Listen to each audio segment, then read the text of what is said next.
आज की जो महाविद्या है वो त्रिपुर भैरवी, जैसे भैरवी के नाम से भी वो प्रचलित है। ये विद्या और इसकी जो ऊर्जा है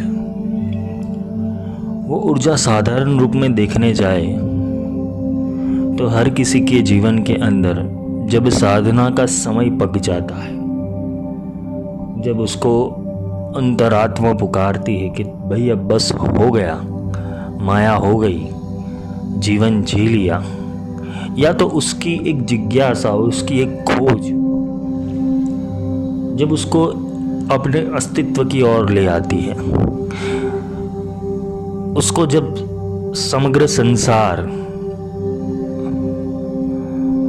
के अंदर कुछ कमियां दिखने लगती है, कुछ गलत दिखने लगता है, एक औपचारिक और एक साधारण जिंदगी से वो अपने आप को दूर करने लगता है, तो वो किसी न किसी रूप से, किसी न किसी माध्यम से वो साधना में आता है। और साधना में आने के लिए उसको जो प्रथम ऊर्जा की आवश्यकता पड़ेगी वो है भैरवी की ऊर्जा। साधना में लोग उतरना चाहते हैं, किंतु कैसे? एक डर से। उन्होंने कुछ चीजों की प्राप्ति करनी है, किंतु उनके लिए कुछ त्याग या बलिदान नहीं करना है। उनको एक डर लगता है, ये ऊर्जा या तो अपने अस्तित्व की ओर जाने के भीतर कहीं वो अपने जो इस माया के स्वरूप को कहीं खो ना दे, इसका उनको डर लगता है। इसलिए काफ़ी सारी मन की रचनाएं, मन के विचार और मन की जो लालसाएं है वो उनका मार्ग अवरोध करती है। ज़्यादातर साधक की सबसे बड़ी चिंता क्या होती है? जिजीविषा, जीवन जीने की विशेष इच्छा। वो पालन पोषण और अपनी इच्छाओं के जो गुलाम होते हैं, उनको ये भय सताता है कि मेरे अस्तित्व का क्या, मैं साधना में अगर डूब गया, साधना के उस स्तर के ऊपर पहुंच गया तो क्या मुझसे ये मेरी ज़िंदगी, ये मेरा परिवार, ये मेरी संपत्ति, मेरा धन दौलत, मेरा यश मान कीर्ति, ये सारी छीन तो नहीं जाएगी? ऊपर से तुम एक अव्यक्त ऊर्जा के अंदर प्रवेश कर रहे हो साधना में, उससे भी तुम्हें एक अव्यक्त डर लगता है जो मन के भीतर कल्पना के रूप में प्रकट होता रहता है। जब सुबह तुम साधना करने जाओगे तो तुम आंखें बंद करोगे, और आंखें बंद करने के बाद जब तुम्हें अंदर से ऊर्जा खींचने लगेगी, तुम्हारा मन शांत हो जाएगा, मौन हो जाएगा। एक समय के ऊपर ऐसा लगेगा कि मेरे प्राण अभी छूट जाएंगे।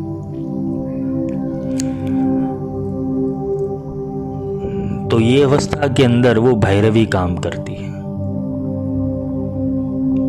तुम्हें शरीर छोड़ना पड़ेगा, आज नहीं तो कल। साधना के लिए शरीर छोड़ने का मतलब है कि शरीर को समझना।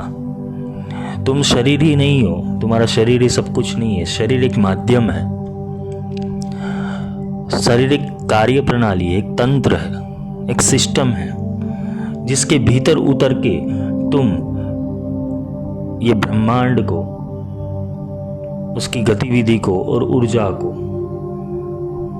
वो परमात्मा को तुम ज्ञान रूप से पहचान सकते हो। भैरवी का संबंध है परावाक। भैरवी ऊर्जा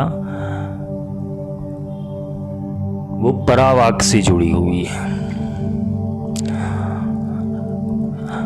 जब त्रिपुर सुंदरी के भीतर जब अवेकिंग कॉल होता है, तब ये भैरवी पहले उत्पन्न होती है।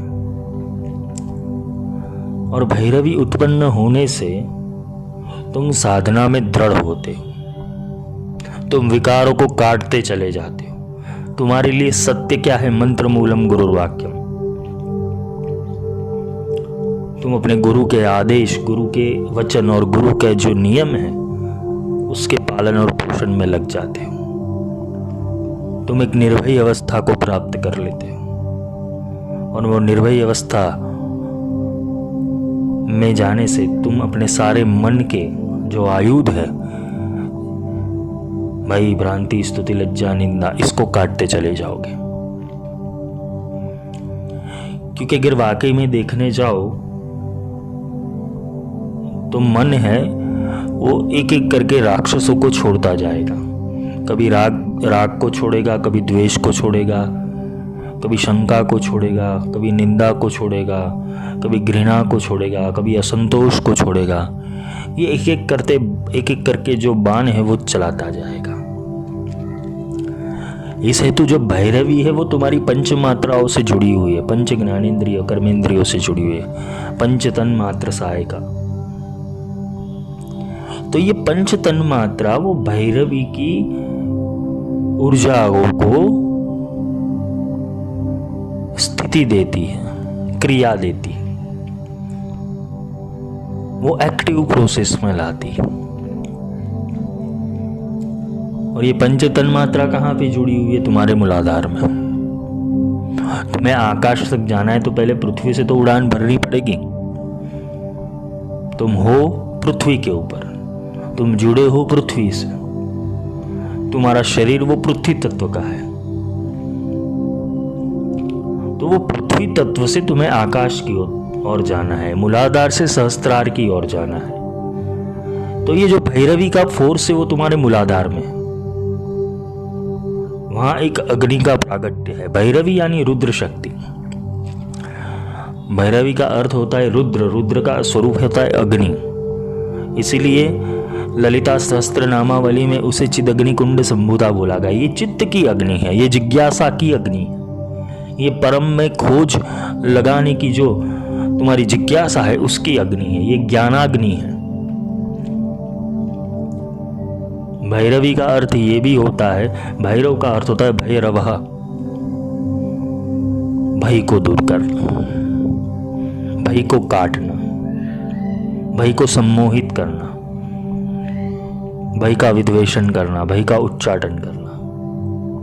भय आते रहेंगे, साधना जैसे जैसे गहरी होगी उतने भय बढ़ेंगे, वो राक्षस बढ़ने लगेंगे। ये भैरवी ही दुर्गा है और भैरवी ही महिषासुर मर्दिनी है।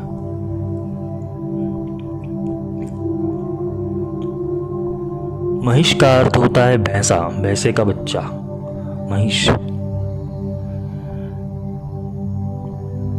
जो मन है वो भैंसे जैसा है, और उसके भीतर जब तमस का गुण उत्पन्न होता है वो असुर का रूप धारण करता है।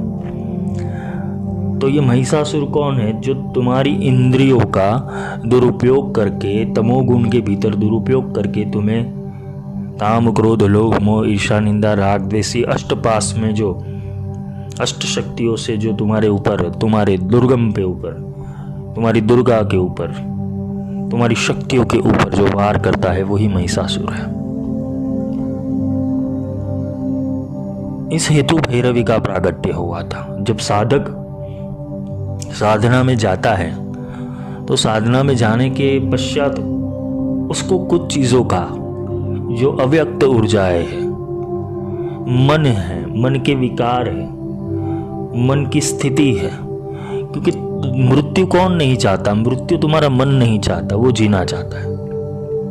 आत्मा तो अमर है, मरना कौन नहीं चाहता है? तुम्हारा मन और मन के संस्कार, मन की इच्छा और वासना।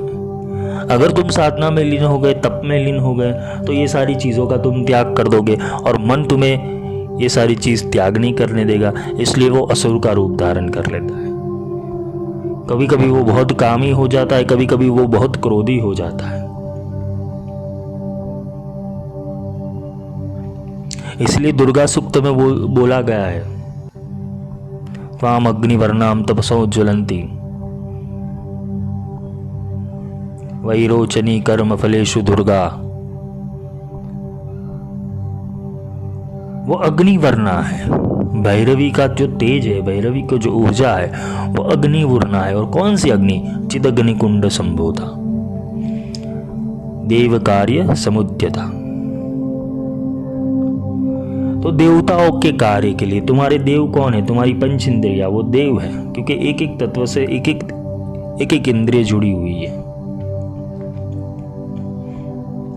तो ये भैरवी का प्रागट्य तुम्हारे चित्त के भीतर होता है, ज्ञान अग्नि रूप के अंदर, जिज्ञासा की अग्नि के रूप के अंदर, चिदग्नि कुंड संबोधा। तो ये अग्नि कब प्रकट होती है? तपस से। त्वाम अग्निवर्णा तपसाम ज्वलंती, ये तपस की अग्नि है। एक अग्नि है जिसका स्वरूप वो काल की ऊर्जा के साथ जुड़ा हुआ है, जो सारी चीजों को भस्म कर देती है। और एक अग्नि है ज्ञानाग्नि, जो तुम्हारे आंतरिक अस्तित्व की जो सीमा है, जो अंधश्रद्धा है, जो अंधकार है, जो तुम्हारे भय है, तुम्हारे संस्कार है, उसको जलाने वाली ये विद्या है। कितने साधक महाविद्या में उतरने के बाद एक प्रश्न हमेशा अवश्य करते कि हमने महाविद्या तो ले ली, महाविद्या तो धारण कर ली, किंतु हमारे जीवन में कोई बदलाव नहीं आया। किसी ने कोई गुरु कर ली, उन्होंने बोला 40 दिन तक करो, 50 दिन तक करो, इतने मंत्र करो, इतने अनुष्ठान करो। तो ये तपसा ज्वलंती नहीं होता, ये एक क्रिया नहीं हो रही है तुम्हारे भीतर। तुम तपना नहीं चाहते।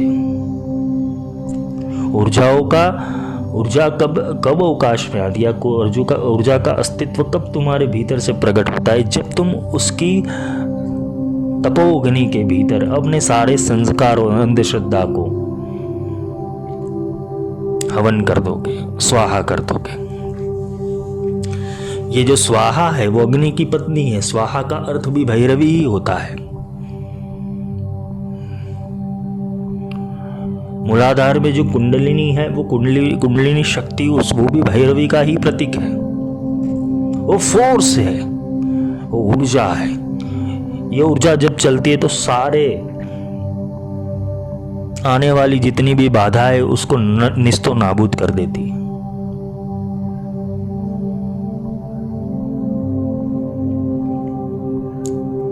भैरवी को समझने हेतु तुम्हें अपने अस्तित्व के भय को समझना पड़ेगा कि तुम्हें कौन सा भय है साधना में जाने से।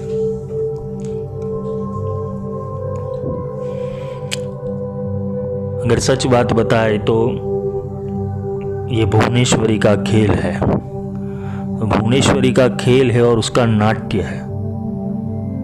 और ये नाट्य का विध्वंस करने वाली शक्ति वो भैरवी है।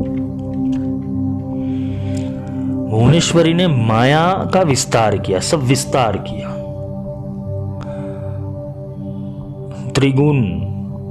त्रिगुण की तीन शक्तियां, उसके ऊपर से संस्कार, उसके ऊपर से विचार, उसके ऊपर से विस्तरण, पदार्थ, माया, इस सब क्रिएट कर दिया। और विस्तरण होता रहता है, होता रहता है, होता रहता है। किंतु जब भैरवी के बारी आती है तो भैरवी उल्टी चलती है। ये गुरुत्वाकर्षण से विरुद्ध की शक्ति है। ज्यादातर ऊर्जा वो सहस्त्रार से मूलाधार में आती है। ये एकमात्र ऊर्जा ऐसी है जो विपरीत दिशा में जाती है।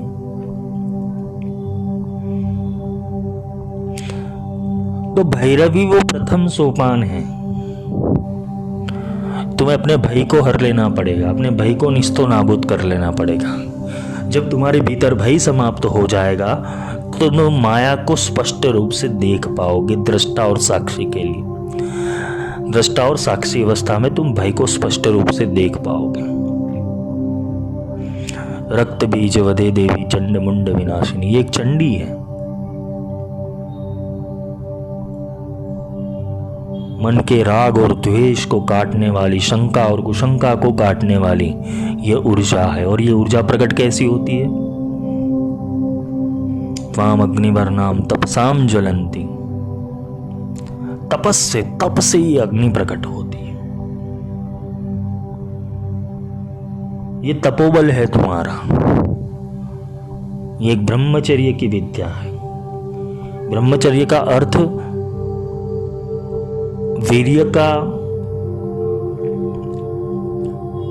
वीर्य का संरक्षण नहीं है। ब्रह्मचर्य का अर्थ ये समझ लेना, ब्रह्मचर्य का अर्थ है कि ब्रह्म के आचरण में नित्य रहना, उसे ब्रह्मचर्य कहते हैं। अगर भैरव तंत्र देख लो और भैरवी तंत्र देख लो तो पूरा वाम मार्ग है, और पूरा वाम मार्ग है, उसे बाह्य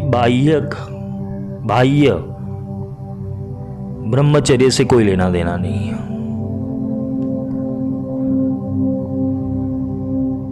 ये सारे मतांतर हैं। ब्रह्मचर्य का विषय अगर देखने जाए तो जिसकी रुचि ब्रह्म में है और वो ब्रह्म को परायण होके उसका आचरण कर रहा है तो वो ब्रह्मचारी ही है।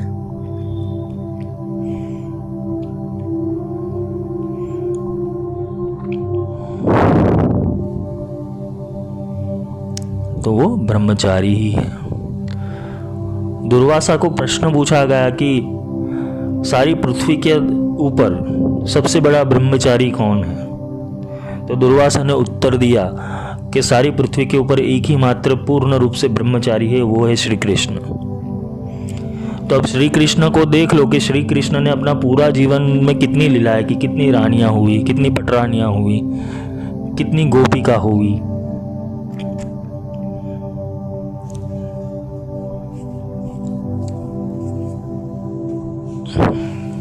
ब्रह्म का आचरण करना, इसे स्त्री और पुरुष से कोई लेना देना नहीं, ना लिंग से लेना देना है, ना संभोग से लेना देना है। ब्रह्मचर्य का अर्थ है ब्रह्म का आचरण करना। वो ब्रह्म तुम्हारे भीतर आके आचरण में आ जाए, वो ब्रह्म की ऊर्जा तुम्हारे भीतर आगे जब आचरण में आ जाए तो तुम पूर्ण रूप से ब्रह्मचारी हो जाओगे।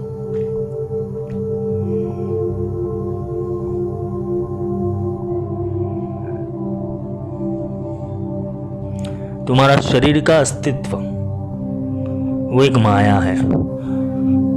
अगर उसका बोध प्राप्त कर लिया तो तुम आत्मा स्वरूप ही हो।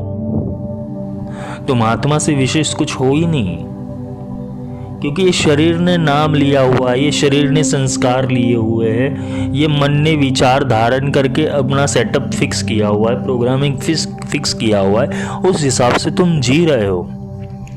आत्मा को कौन सा भला क्रियाओं से कोई लेना देना है? आत्मा तो साक्षी है, दृष्टा है, एक विचारों की अवस्था है और कुछ नहीं। जब कोई भी चीज वो अतिरेक कर जाती है तब वो पाप और पुण्य बनती है। तुम्हारे भीतर की कोई भी अवस्था जब अतिरेक करना जाती है, उसके अंदर मन लग जाता है, मन विपरीत दिशा में चला जाता है, तब जाके वो साधना भंग कर सकता है। तुम्हें प्रथम तुम्हारे मूलाधार चक्र के अंदर जब तुम ऊपर उठना चाहोगे, साधना शुरू होगी और मूलाधार से ऊपर उठना चाहोगे तो तुम्हें सबसे पहले भय आएगा और भ्रांति आएगी। भय का अर्थ है डर, एक काल्पनिक डर जो मन तुम्हें समझाएगा, और मन से तुम समझ नहीं गए फिर भी तुम्हारी भैरवी शक्ति कार्य कर रही है तो भ्रांतियां डाली जाएंगी, असमंजस डाली जाएंगी कि जो मैं कर रहा हूं वो सही है कि नहीं।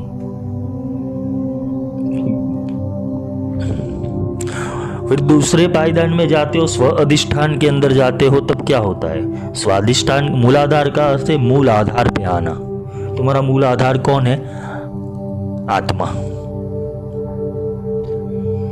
और स्व अधिष्ठान का अर्थ क्या है? स्व का अधिष्ठान। मूलाधार के ऊपर जब एक कदम चढ़ते हो तो अपने आप को तुमने पहचान लिया है, अपने स्व, अपने अर्थ को पहचान लिया है।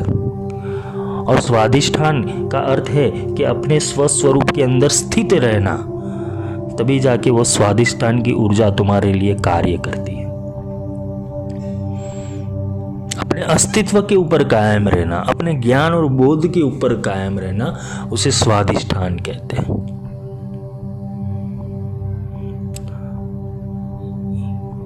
ये 3 ग्रंथियां है, ब्रह्म ग्रंथि, विष्णु ग्रंथि और रुद्र ग्रंथि।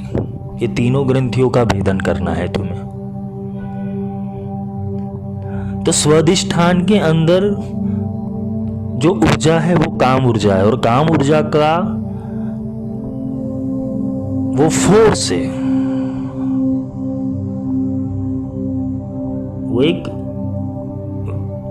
प्राण ऊर्जा है और एक काम ऊर्जा है।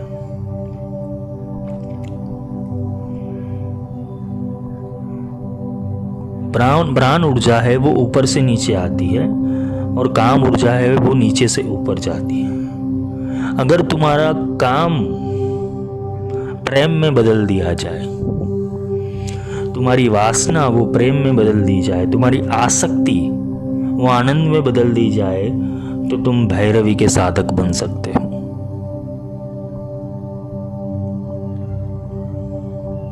कितने साधकों को परेशानी आती है, ये बहुत सूक्ष्म विषय है, किंतु साधना में ज्यादातर ये अवस्थाएं होती है। कितने साधकों के प्रश्न आते हैं कि जब मैं देवी की साधना करने जाता हूं तो मेरे भीतर काम वासना के विचार आते हैं, काम रूप के विचार आते हैं, तो समझ लेना वो राक्षस एक्टिवेट हो चुका है तुम्हारे अंदर। अगर वही काम अगर प्रेम में बदल जाए तो वो ऊर्जा निष्क्रिय हो जाती है, न्यूट्रल हो जाती है। तो जो काम ऊर्जा है वो नीचे से ऊपर जाएगी, वो गुरुत्वाकर्षण की विरुद्ध की शक्ति है, और यही ऊर्जा को वाम मार्ग के अंदर अगर ये ऊर्जा का स्थितिकरण कर दिया जाए और उसको ऊर्ध्व रेता बना दिया जाए तो वो सहस्त्र का सीधा भेदन कर देती है। आजकल वाम मार्ग वो प्रचलित विद्या है 10वां विज्ञान के अंदर, किंतु 98% लोगों को पता ही नहीं कि ये क्रिया होती कैसे। एक पुरुष के भीतर स्त्री भी है और एक स्त्री के भीतर पुरुष भी है। अर्धनारेश्वर हो तुम, तुम्हारे अंदर वो चीज की जागृति नहीं हुई, इस हेतु से पुरुष क्या है? पुरुष ज्ञान है, तर्क है, विज्ञान है, बुद्धि है, जबकि स्त्री क्या है? प्रेम है, करुणा है, संवेदना है, मातृत्व है। ये तत्व है, लिंग से कोई लेना देना नहीं है। किंतु एको ब्रह्म द्वितीयो नास्ति, ब्रह्म तो एक है लेकिन द्वितीय बने, एक ही ब्रह्म ने 2 आकार लिए, पुरुष और प्रकृति के, शिव और शक्ति के, नर और नारी के। नारी अगर ये भैरवी शक्ति का उपयोग करके अगर अपने तपस को बढ़ाती है, अपनी चिदग्नि कुंड संभुता को बढ़ाती है, तो वो नर से नारायणी हो जाती है। और यही कार्य अगर पुरुष कर लेता है तो वो नर में से नारायण बन जाता है। ये सारी भ्रांतियां है। आजकल के तांत्रिक और आजकल के जो मांत्रिक है, जो पंथ या संप्रदाय लेके बैठे, उन्होंने वाम मार्ग को निंदनीय कर दिया है।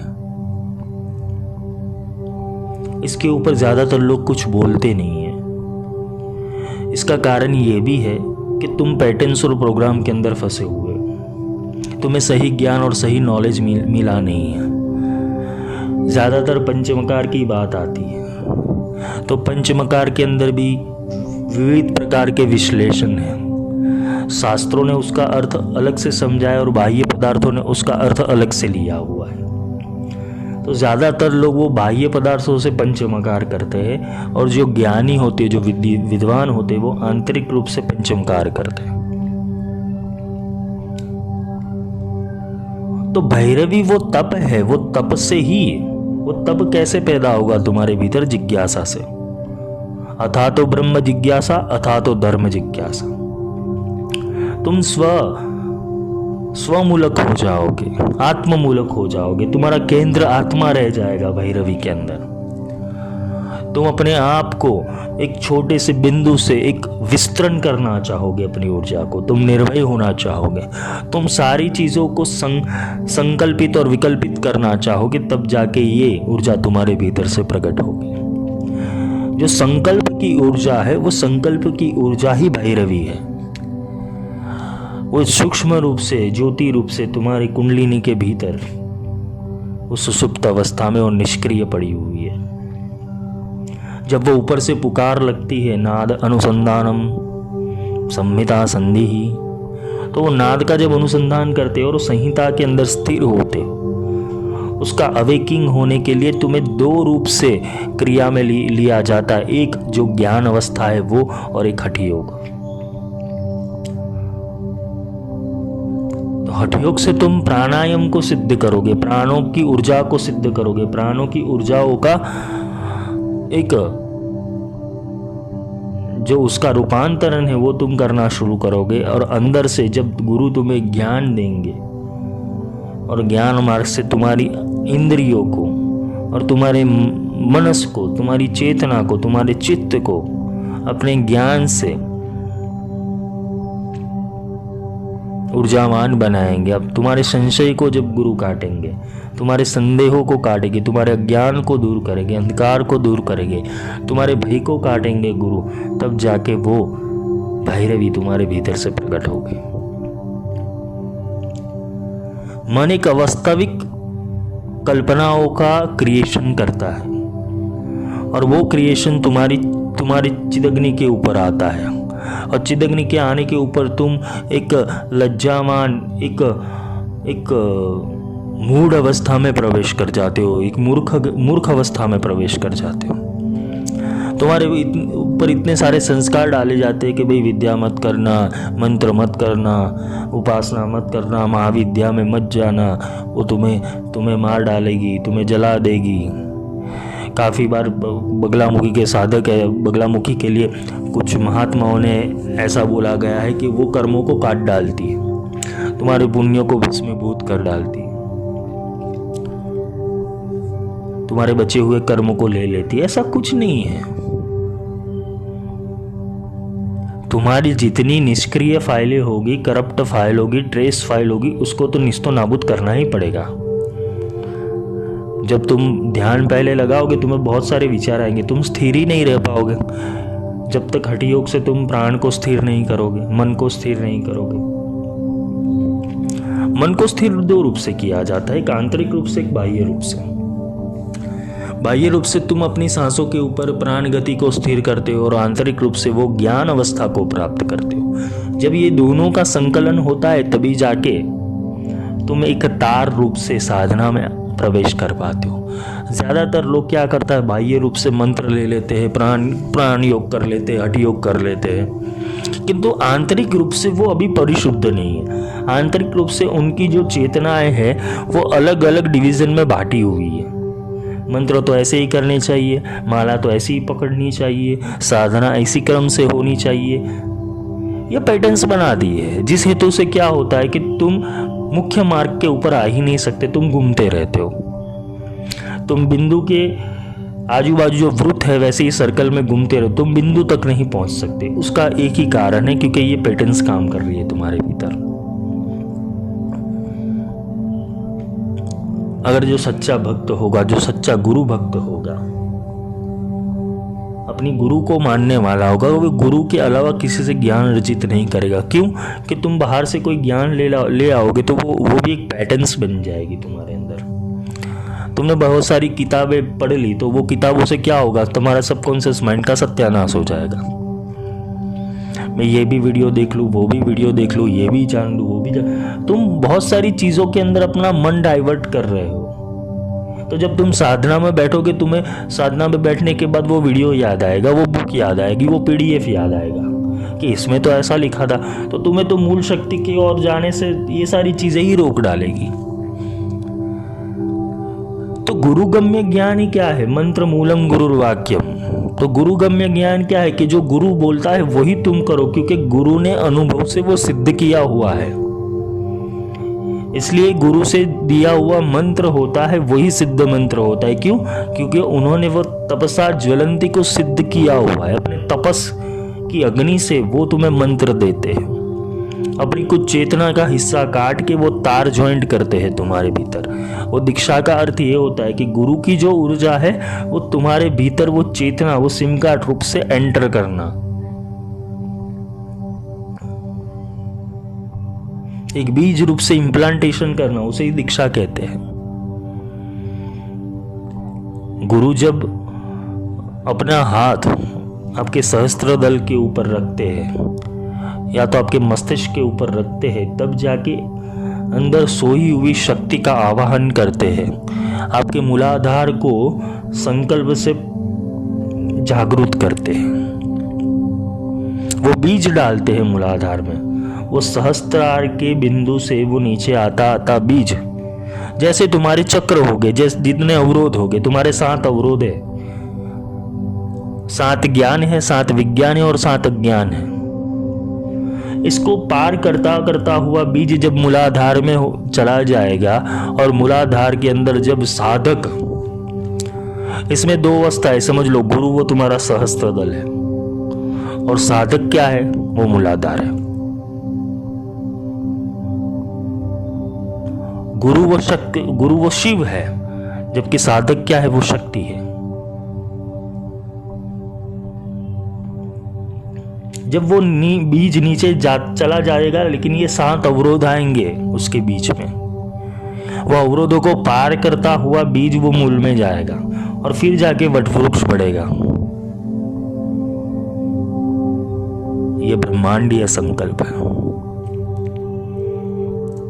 तुम पिंड हो तो गुरु ब्रह्मांड है।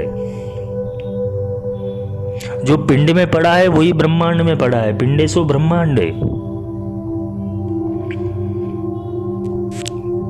गुरु दीक्षा का बीज जब मूलाधार में जाता है और तुम अपनी तपस अग्नि से वो बीज को प्रागट्य करते हो, तप की अग्नि से तुम वो बीज को जागृत करते हो, तब जाके तुम्हारी ऊर्जा और गुरु की ऊर्जा तुम्हारे अनाहत चक्र के अंदर, तुम्हारे अनाहत चक्र के अंदर वो प्रकट होती है। और गुरु के जितने भी लक्षण हैं, गुरु के जितने भी गुण हैं, वो सीधा ट्रांसप्लांट होके तुम्हारे भीतर आ जाते हैं। तो तुम्हें भी कुछ उठना पड़ेगा और गुरु ऊपर से नीचे आएगा।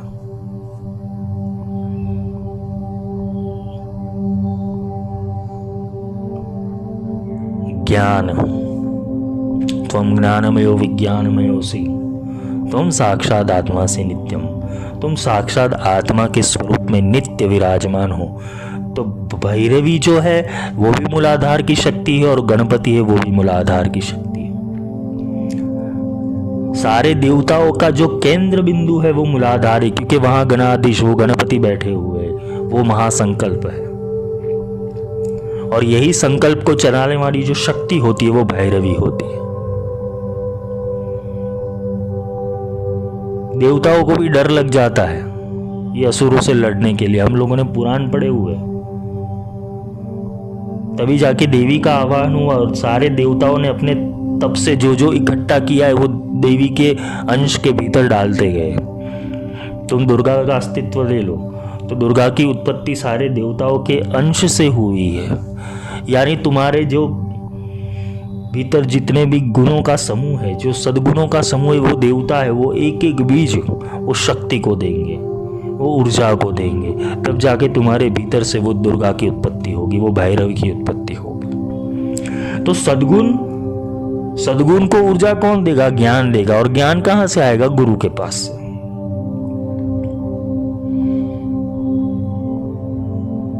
ऐसे गुरु तुम्हारे भीतर वो शक्ति की स्थापना और शक्ति की उत्पत्ति और शक्ति की ऊर्जाओं का विकास करते हैं। तुम्हें ऐसा लगता है कि बाह्य रूप से कोई शक्ति आ जाएगी, अष्टभुजाधारिणी, अष्टभुजा धारण करके शेर के ऊपर सवार होके वो बाहर कोई शक्ति मुझे दिखाई देगी, तो ये भ्रमणा है सारी, जो तुम्हारे भीतर प्रकट होगी, वो निर्भय होकर प्रकट होगी। इसलिए इसको भैरवी कहते हैं और उसका शिव वो भैरव है।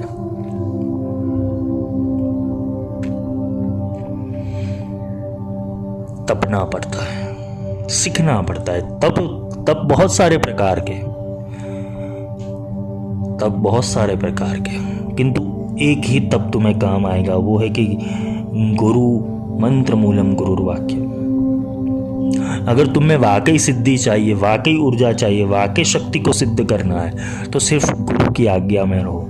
गुरु ने जो बोला है उतना ही करो, अपने तर्क और बुद्धि को समाप्त कर दो। गुरु का ज्ञान सीधा उतारने का ये लॉजिक है।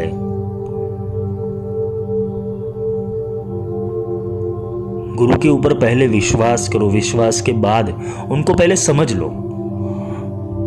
जो सच्चा गुरु होगा ना, वो डायरेक्ट तुम्हें दीक्षा नहीं देगा, पहले वो बोलेगा तू समझ ले भाई मेरे को।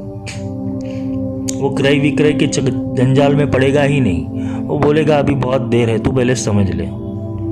तो ये मार्ग को समझ ले कि यहाँ बंधन होता है, वो जन्मों जन्म का बंधन होता है। एक जन्म का या 10 साल या 20 साल का वो रिलेशन नहीं होता, ये जन्म जन्म का बंधन होता है। क्योंकि गुरु का जो संकल्प है वो तुम्हारी आत्मा से जुड़ा हुआ होता है। जब साधक की जिज्ञासा, वो भैरवी, वो तप जब अस्तित्व के उस आयाम पे आ जाता है, तब वो ब्रह्मांड उसके लिए गुरु भेज देता है। तुम्हें गुरु को ढूंढने की जरूरत नहीं, गुरु तुम्हारे पास आ जाएंगे। वो रूप रंग आकार कोई भी हो, गुरु वो सिर्फ ज्ञान की एक अवस्था है, उससे शरीर से कोई लेना देना नहीं है। वो वाणी है, वो वाक है, वो मध्यमा परा पश्यंती और वैखरी, वो गुरु ही तो है। तो जो भैरवी ऊर्जा है उसकी उत्पत्ति गुरु मार्ग के अधीन है। तपसा ज्वलंती,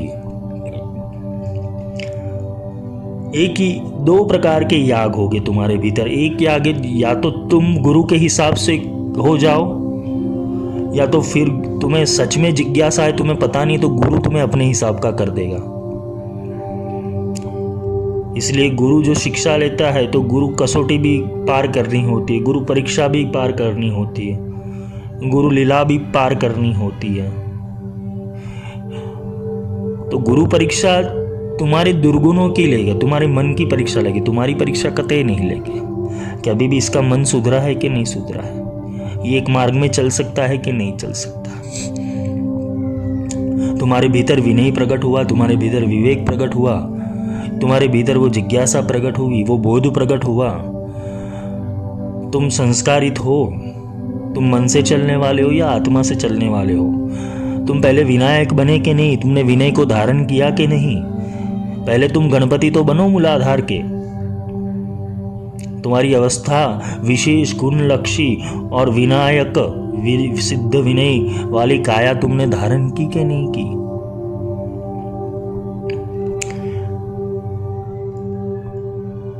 समर्पण और बोध, ये दोनों ही वास्तविकता के 2 छोर हैं। पहले समर्पण किया जाता है, तब जाके बोध की प्राप्ति होती है। तुम ना ऊर्जा को समर्पित होते हो, ना देवी को समर्पित होते हो, ना गुरु को समर्पित होते हो।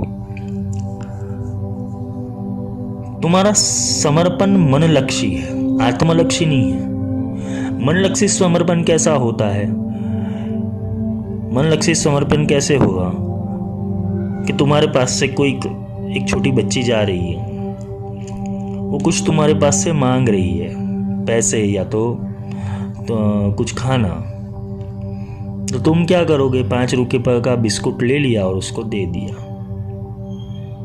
पहले तुम्हारे अंदर भाव ये पैदा हुआ कि ला चल इसको मैं किसी होटल में ले जाके कहीं अच्छे से खाना खिलाऊं, किंतु मन दूसरी सेकंड में खड़ा हो जाएगा और बोलेगा यार 5 रुपये का बिस्कुट दे देने, खामखा 100 रुपये की नोट तेरी गिर जाएगी।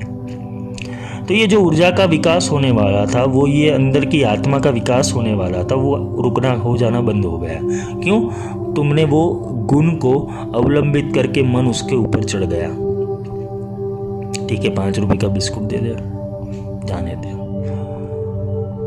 तो ये समर्पण किसको किया? तुमने मन को किया, आत्मा को नहीं किया। आत्मा को किया तो तुम उसके होटल में ले जाते, अच्छे से खाना खिलाते, उसको पेट भर के खाना खिलाते। एक एग्जाम्पल है ये। ऐसी सारी घटनाएं तुम्हारे साथ होती है। तुम गुरु के पास आते हो तो ऐसे ऐसे मन लेके आते हो। तुम्हारा आत्मा बहुत कुछ न्यौछावर करना चाहता है, समर्पण करना चाहता है, किंतु मन बीच में आ जाता है। गुरु भी सब कुछ जानते हैं, वो दृष्टा है, वो साक्षी है, सब कुछ देख सकते हैं कि भाई कितना समर्पण करता है। तुम अपने हिसाब से चलोगे और दिखाओगे क्या तुम गुरु हिसाब से चल रहे हो। तो समझ लेना ये भैरवी शक्ति वो ट्रांसपेरेंट है। जितना ऊंचा समर्पण उतनी ऊंची सिद्धि। मोक्ष मूलम गुरु कृपा। जब कृपा होती है, गुरु की कृपा होती है, तब जाके मोक्ष की प्राप्ति होती है। मोक्ष का पद प्राप्त होता है। तो पहले क्या करना है? ध्यान मूलम गुरुर्मूर्ति। जो गुरु तुम्हें ज्ञान देता है, संदेशा देता है, तुम्हारे अंदर आविष्कार करता है, एक मूर्ति की रचना करता है। मंगल मूर्ति की रचना तुम्हारे भीतर ही की जाती है। तुम ठहरे वो जब शक्ति ने रचना की थी गणेश की, वैसे तुम हो कि तुम सामने पड़ जाते हो देवताओं के। फिर जाके वो मस्तक काटा, वो त्रिगुण को काटे, त्रिदोष को काटा और हाथी यानी ज्ञान को बिठाया वहां पे।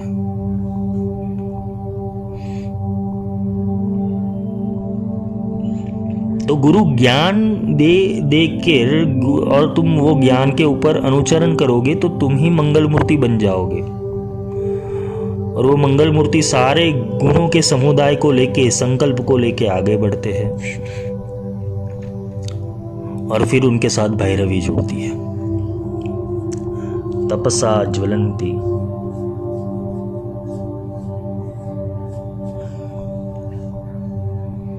ये दुर्गा सूक्त भी बहुत ज्ञानमयी है अगर उनको समझना चाहो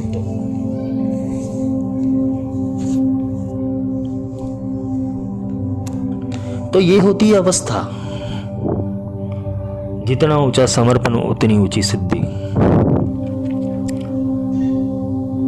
तुम पत्थर की मूर्ति के ऊपर समर्पण कर सकते हो किंतु एक साकार मूर्ति के भीतर नहीं। क्यों? क्योंकि साकार मूर्ति तुम्हारे जैसे दिखती है, तुम्हारे जैसे चलती है, बोलती है, खाती है, पीती है। तुम साकार मूर्ति को कभी समर्पित नहीं हो पाओगे। मन उसमें उद्वेग डालेगा।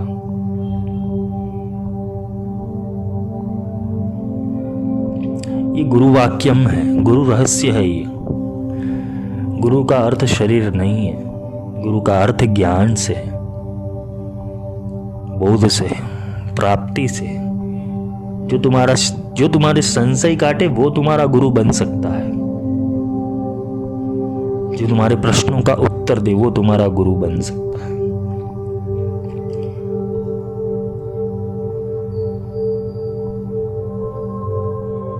कितने स्मार्ट लोग होते, वो हनुमान जी को गुरु बना देते हैं, शिव जी को गुरु बना देते हैं। हाँ, तो फिर मूर्ति के पास ही ज्ञान लेने जाओ। कोई होते वो अपने परंपरा के भीतर जो 18वीं सदी में जो गुरु हो गए उनको ही परंपरा रूप से मानते चले जा रहे। एक फोटो लगा देते हैं, रोज उनको दिया अगरबत्ती करते हैं और माता पिता ने या तो जो तुम्हारे परिवार वाले उन्हें संस्कार दिया, यही गुरु है तुम्हारे, बज लो। तो तुम्हारा संवाद कैसे संभव होगा? एक गुरु बैठा है अपने घर में और शिष्य बैठा है अपने घर में, संवाद कैसे होगा? सीखोगे कैसे? लोगों ने आश्रम और मठ बना लिए, क्या किए? पैसे इकट्ठा करते रहे। 1-2 घंटे के सेशंस होते। वहाँ क्या होते? सेशंस होते। वहाँ सत्संग नहीं होता, सेशंस होते, लेक्चर्स होते। सबकॉन्शियस माइंड को उल्लू बनाने के धंधे होते। तुम्हारे भीतर ही शिव है, ऐसी तुम अवस्था धारण करो। बस ये सबकॉन्शियस माइंड का प्रोग्रामिंग चालू, वो भी बोल देगा हाँ भाई मेरे अंदर ही शिव है। तो शिव अगर प्रकट हो जाएगा तो तुम्हारे भीतर ज्ञान प्रकट नहीं होगा। शक्ति अगर तुम्हारे भीतर प्रकट हो गई तो तुम अपने संशयों को नहीं काट सकते, दूसरों के संशयों को नहीं काट सकते। ये सिर्फ एक काल्पनिक विचार है, इसको बोलते हैं मुंगेरे लाल के हसीन सपने। तुम सपनों के भीतर जी रहे हो और वास्तविकता कुछ अलग है।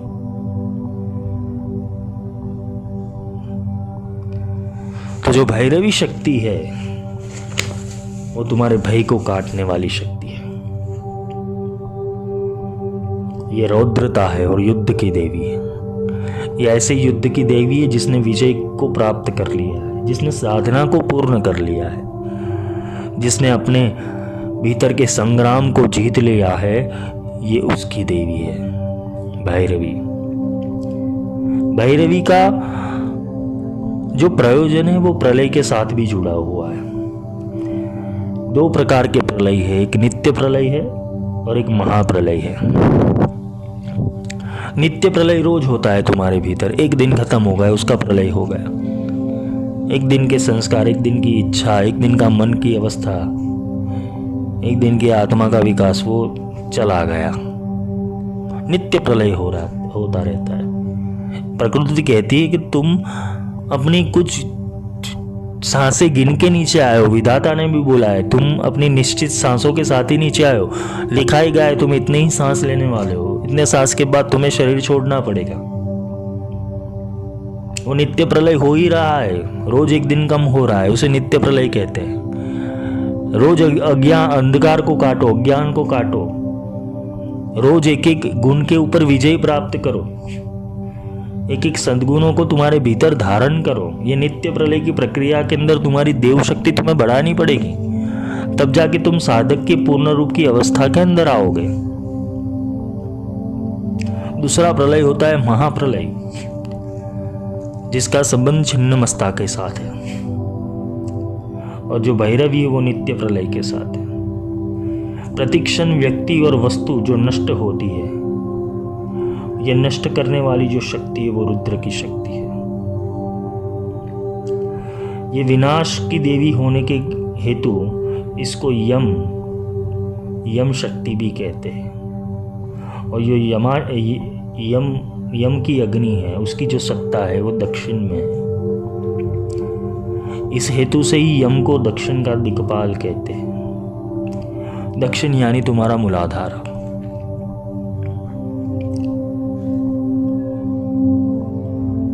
और उत्तर यानी तुम्हारा सहस्त्रार। उत्तर में सोम और दक्षिण में अग्नि का राज है। सोम वो स्नेह का तत्व है और जो दक्षिण है उसमें विनाशकारी रुद्र शक्ति बैठी हुई है। इस शक्ति को भैरवी और त्रिपुर भैरवी, ये दोनों रूप से उसको संबोधन किया जाता है। भुवनेश्वरी है, वो त्रिभुवन का निर्माण करती है, किंतु विनाश वो भैरवी के हाथों में है। छिन्नमस्ता परा और त्रिपुर भैरवी वो अपरा डाकिनी है। ये दोनों डाकिनियाँ हैं। डाकिनी का अर्थ में जब कुंडलिनी विज्ञान लूँगा तो डाकिनी का अर्थ आपको समझाऊंगा।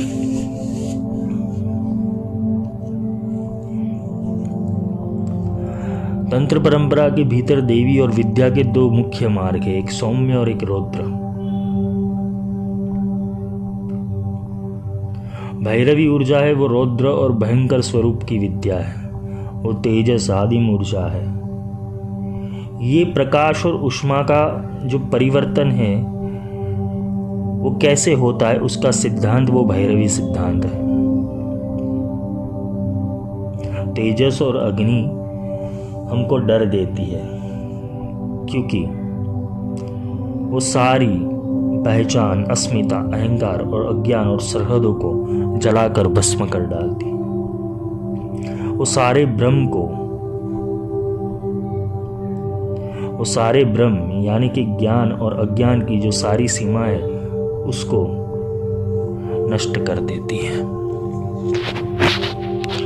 तो जब भैरवी उत्पन्न होती है तो तुम्हारे भीतर ज्ञान और अज्ञान ये दोनों अवस्था को काट लेती है। तुमने जो संचित किया हुआ ज्ञान है वो भी कट जाएगा और तुम्हारा अज्ञान भी कट जाएगा। वो मूल ज्ञान के ऊपर आ जाएगी, वो मूल ज्ञान के ऊपर आ जाएगी। इसलिए इसे मूलाधार की ऊर्जा कहते हैं। भैरवी वो नाशवंत चीजों को नाश कर देती है और अविनाशी तत्व की प्राप्ति करवाती है। ये विनाश का अर्थ ही है कि विषयों का नाश कर देना, आसक्तियों का नाश कर देना, अज्ञान का नाश कर देना, भय का नाश कर देना, भ्रांतियों का नाश कर देना, तुच्छ इच्छाओं का नाश कर देना और अविनाशी की प्राप्ति करवाना, वो भैरवी का कार्य है। तो भैरवी वो साधक को उठाती है, वो अपने मूलाधार केंद्र से उसको उठाती है जो पृथ्वी तत्व का है। पृथ्वी जड़ है, पृथ्वी तत्व वो जड़ता के साथ संबंध रखता है, रजोगुण के साथ संबंध रखता है, वासना और इच्छाओं के साथ संबंध रखता है। तो भैरवी वहां एक सुषुप्त अवस्था में पड़ी हुई है। जब ज्ञान, बोध और अविनाशी तत्व की ओर तुम बढ़ते हो तो ये भैरवी जागृत होती है और धीरे धीरे आकार लेना शुरू कर देती है और आकार लेते लेते सारी विनाशी चीजों का वो अस्तित्व समाप्त कर देती है और तुम में सिर्फ और सिर्फ केवल ज्ञान और बोधमय अवस्था में वो तुम्हें ले आती है। तो ये भैरवी शक्ति है, वो साधक की शक्ति है। ये भैरवी है, वो साधक की सुषुप्त शक्ति है, वो प्रलयंकारी शक्ति है। जब साधक अपने आप के ऊपर आ जाए, अपने संकल्प के ऊपर आ जाए, तो वो सारी ये विनाशी ऊर्जाओं को नष्ट कर देता है। वो अपने मूल स्वमूल केंद्र के अंदर पहुंचने के लिए अपने अस्तित्व को, वो भैरव को धारण कर लेता है। ये अस्मिता, अहंकार, अज्ञान वो सारी सरहदों को जलाकर भस्म कर देती है। वो सारे ब्रह्म, ज्ञान, अज्ञान सारी सीमाओं को मिटा देती है। वो हमारी नकारात्मक अशुद्धता और तमस को जला देती है। भैरवी वो एक ऐसी माता है जो बालकों के लिए, समर्पण करने वालों के लिए वो शुभ है और उसके लिए वो किसी भी चीजों को विनाश कर सकती है। जब साधक भगवती के अधीन हो जाता है, उसका बालक हो जाता है, वो समर्पित हो जाता है माँ की गोद में, ऊर्जा की गोद में, शक्ति की गोद में, तब उसके साधना में आने वाली जो सारी अवरोधक शक्तियां है वो भैरवी खुद समाप्त कर देती है। परमेश्वर की जो क्रिया शक्ति है वो भैरवी का ही रूप है। ये क्रिया शक्ति को तप से तुम परिवर्तन लाते हो। तपस का अर्थ तपस्या से संबंधित है। जब परम की स्वचेतना एक बिंदु के ऊपर केंद्रित हो जाती है तो वो क्रिया शक्ति का रूप ले लेती है। तुम्हारी एक इच्छा, तुम्हारी एक संकल्प जब एक केंद्र के ऊपर आ जाता है तब वो परिवर्तन लाना शुरू कर देता है। अग्नि को चिदग्नि रूप के नाम से भी पहचाना जाता है। चित्त के अंदर जो प्रज्वलित होने वाली अग्नि है वो क्रिया शक्ति है, वही भैरवी है। तंत्र के भीतर अग्नि शक्ति को ही त्रिपुर भैरवी के नाम से पूजा गया है। इसका दूसरा नाम है दुर्गा। भैरवी की उत्पत्ति वो देवताओं के तेज से ही हुई है, इसलिए वो अग्नि स्वरूपा है। इसको अग्निवर्णा भी बोला गया है। इसलिए दुर्गा को तपसा जलंती भी कहा जाता है। इसको इसे वैरोचनी भी कहा जाता है। वैरोचनी का एक अर्थ छिन्नमस्ता के साथ भी है, वज्र वैरोचनी।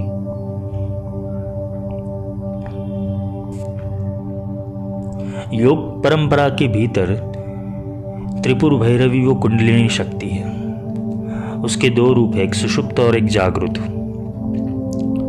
कुंडलिनी का जो निवास स्थान है वो मूलाधार चक्र है, जो पृथ्वी तत्व का प्राधान्य है।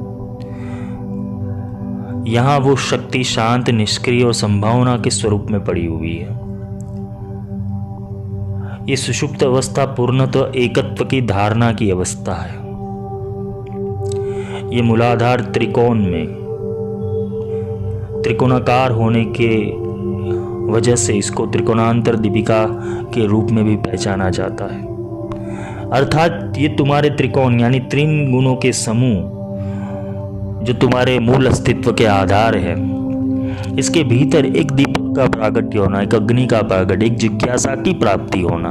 वो जिज्ञासा कौन सी? मैं कौन हूं।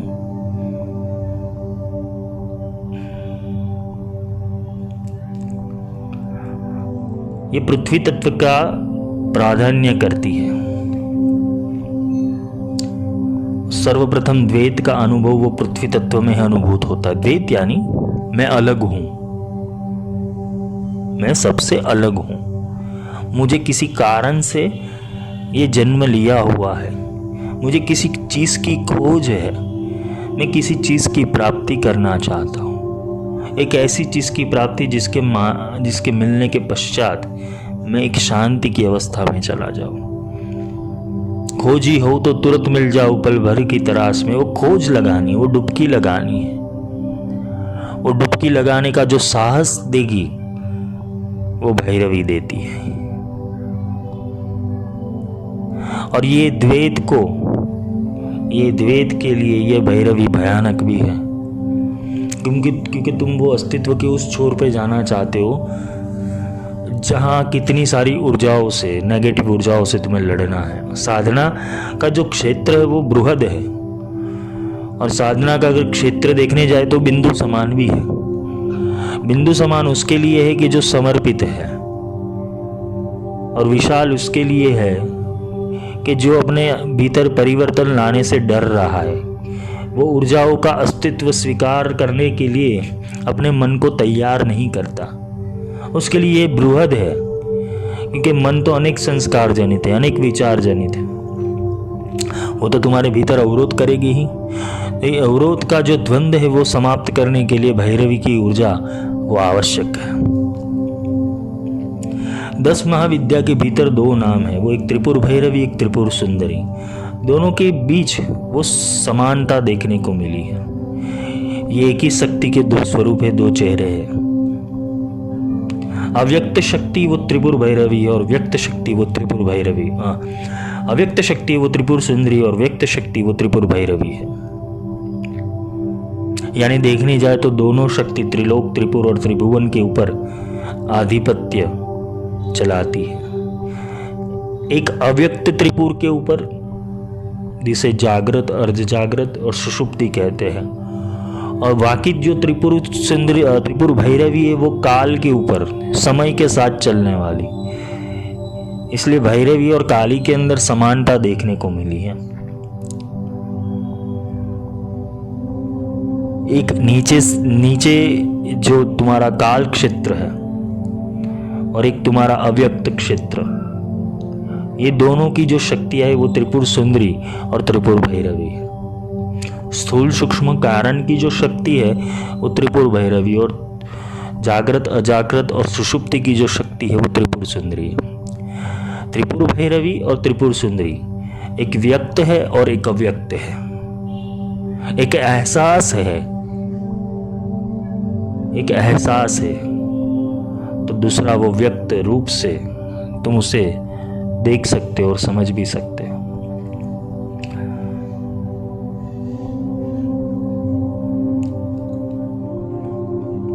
भैरवी का सकारात्मक स्वरूप वो एकाग्रता और नकारात्मक को दूर करने वाला है। और दूसरा एक स्वरूप है वो अविद्या रूप में भी पड़ी हुई है। अविद्या इसलिए है कि वो सुषुप्ति में पड़ी हुई। जब वो जागृत होती है और जागृत होने के बाद साधक तैयार हो जाता है और गुरु उसके भीतर संस्कार डालते हैं, तब वो सकारात्मक और एकाग्रता का रूप लेती है। हर एक अवस्थाओं के अंदर देखने जाए तो सहज भाव, सजग भाव वो सुंदरी के रूप है। अनेक तत्वों के भीतर समभाव वो सुंदरी है, और एक तत्व के भीतर खुद की ही विस्मृति वो भैरवी है। तो भैरवी शक्ति वो पार्वती में से ही पैदा हुई थी। वो पार्वती में से ही पैदा हुई थी, किंतु उसको विस्मृति हो गई थी। एक स्वरूप, एक ऊर्जा के स्वरूप में आने के बाद उसको अपने मूल स्वरूप की विस्मृति हो गई थी। इस हेतु से भगवान शंकर को जागना पड़ा।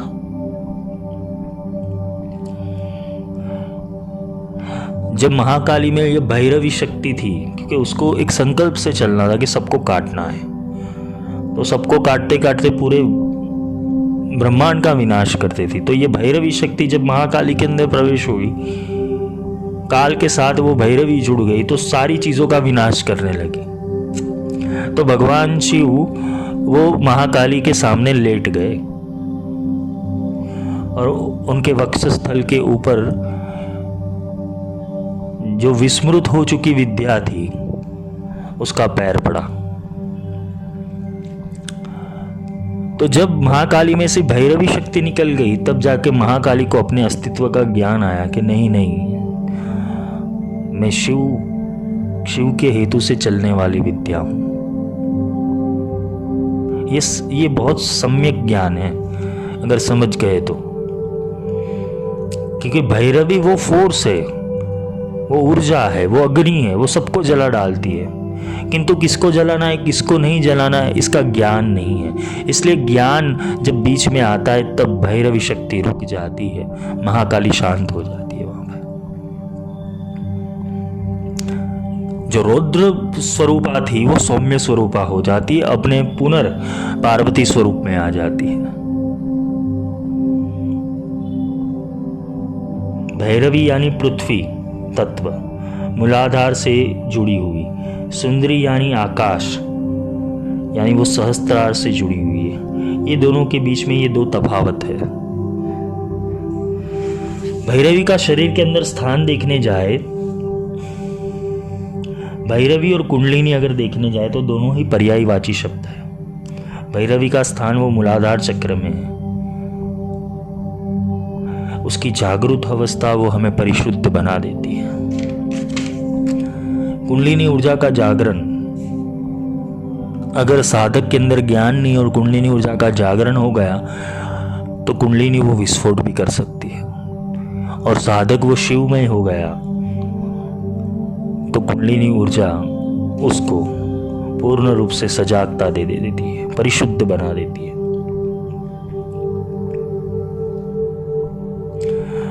भैरवी और पृथ्वी तत्व, कुंडलिनी का जो निवास स्थान है वो मूलाधार चक्र में है। मूलाधार में पृथ्वी तत्व का प्राधान्यता है।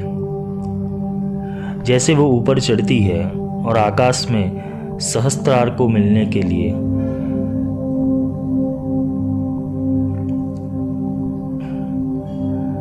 ये भैरवी की ऊर्जा का विकास जब होता है तब ये घटना होती है। वो ऊपर चढ़ने लगती है, ऊपर उठने लगती है, क्योंकि उसका आकर्षण केंद्र कौन है? सहस्त्रार।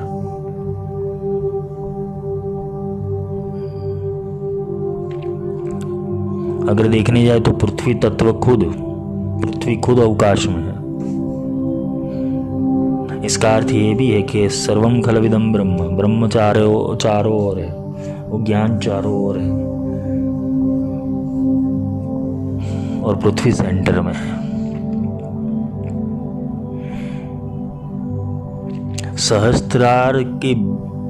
सहस्त्रार का जो बिंदु है, जो बीज है, वो भैरवी शक्ति, उसका एक सेक्टर पॉइंट है और उसकी मूल ऊर्जा वो मूलाधार में पड़ी हुई है। तो ये जो बिंदु है वो गति करता करता करता सहस्त्रार में जाता है, और सहस्त्रार में जाके वो आद्य स्पंदन को प्रकट करता है। जो स्थिर है वो अपने कणों को सहस्त्र भागों में विभाजित कर देती है। इसलिए तुम हर पल जब वो समाधि अवस्था के अंदर या सहस्त्र दल अंदर के अंदर जब प्रवेश होता है कुंडलिनी का, तो तुम्हारा रोम रोम रोमांचित हो जाता है। वो एक अलग सी घटना है। वो प्रति क्षण आनंद की अवस्था देती है, क्योंकि तुम्हारी एक ऊर्जा का जो सॉलिड बिंदु है वो अनेकों में व्याप्त हो जाता है।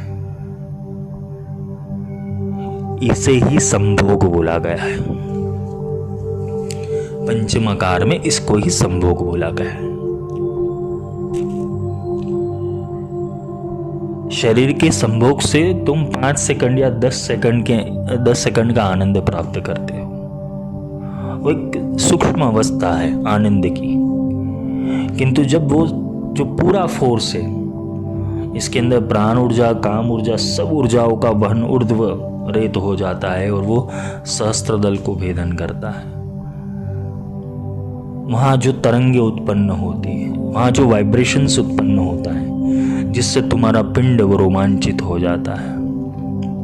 एक दिव्य अनुभूति में तुम चले जाते हो। तो ये भैरवी शक्ति की क्रिया है। साधना का जो आरंभ है वो पृथ्वी तत्व से ही होता है, मूलाधार से ही होता है, क्योंकि हमारी जो सोच है, हमारा जो मन है, हमारी जो बुद्धि है, हमारी जो चेतना है, वो मूलाधार से जुड़ी हुई है।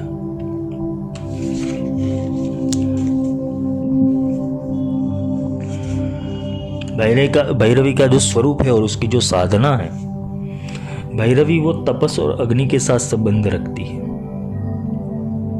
त्रिपुर भैरवी का जो रूप है वो प्रकाशमयी है, और ये जो प्रकाश और आभा है वो तप में से पैदा होती है। इसलिए साधक को तपना पड़ता है। भैरवी प्रकट करने हेतु वो तुम्हें तप करना पड़ेगा, साधना करनी पड़ेगी लंबे समय तक।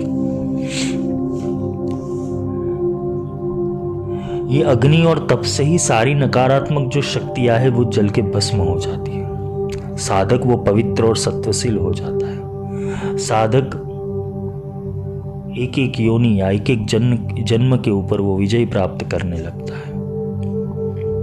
जो देवी के गले में नरमुंड है वो 84 नरमुंड है, वो 84 लाख योनि के प्रतीक है। तंत्र साधना यानी क्रिया साधना। त्रिपुर भैरवी है वो लाल वस्त्र को पहनती है, वो क्रिया शक्ति और रजस शक्ति का प्रतीक है। पाम्बु प्राप्त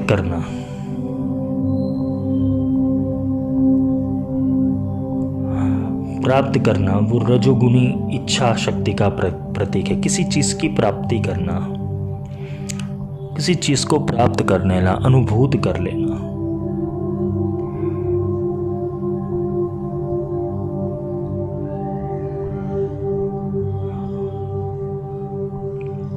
वो रजोगुण की इच्छा शक्ति से ही तुम ये संसार के भीतर अपनी क्रिया शक्ति को एक्टिवेट करते हो। अगर तुम्हारे भीतर रजोगुण निकल जाए, समझ लो रजोगुण के ऊपर विजय, रजोगुण निकल जाए तो तुम्हारी इच्छाएं निकल जाएगी। ये बंधन है, सत्व और तमस के बीच का बंधन है। जब प्राप्ति होती है तो वो सत्व की ओर भी बढ़ जाता है और तमस की ओर भी बढ़ जाता है। ये फ्लक्चुएट हो जाता है रजोगुण। ये रजोगुण ही विष्णु है, वो बदलता रहता है। वो अपने आकार और स्वरूप को अलग अलग गुणों के अंदर बदलता रहता है। इसलिए जो भैरवी शक्ति है, जो क्रिया शक्ति है, वो रजोगुण से भी जुड़ी हुई है, क्योंकि ये दृष्टा है, साक्षी है। साधक को माया और भुवनेश्वरी का साक्षी बनाने की जो विद्या है वो ये त्रिपुर भैरवी है। ये अनुभूति, जैसे भैरवी के मुकुट के ऊपर चंद्रमा विराजमान है, वो चंद्रमा वो साधक का मन है, अनुभव है, अनुभूति है, चेतन है, अचेतन है, अति चेतन है। साधक का अनअभिव्यक्त और आंतरिक क्षेत्र का जो प्रतीक है वो चंद्र है। तंत्र की परंपरा में अगर देखने जाए तो 2 अद्भुत शक्तियों का स्वीकार करने में आया है। एक प्राण शक्ति है और एक चित्त शक्ति है। चित शक्ति वो अव्यक्त क्षेत्र की शक्ति है। अव्यक्त क्षेत्र यानी ज्ञान, बुद्धि, अंतर्स्फुरना, अचेतन, साधना और अनुभूति के अंदर ही इसको चित्त शक्ति के साथ संबंध जोड़ा गया है। साधना का आरंभ वो चित्त शक्ति से होता है और यही चित्त शक्ति का जो आरंभ है उसे संकल्प शक्ति कहते हैं। भैरवी शक्ति है वो इसको अतिक्रम हो जाती है, इसे फोर्स देती है। ये चित्त शक्ति को और संकल्प शक्ति को भैरवी जो शक्ति है ये फोर्स देती है। तुम्हारे संकल्प का वहन करने वाली, तुम्हारे संकल्प को पहुंचाने वाली, तुम्हारे संकल्प को ऊर्जा देने वाली वो शक्ति भैरवी है।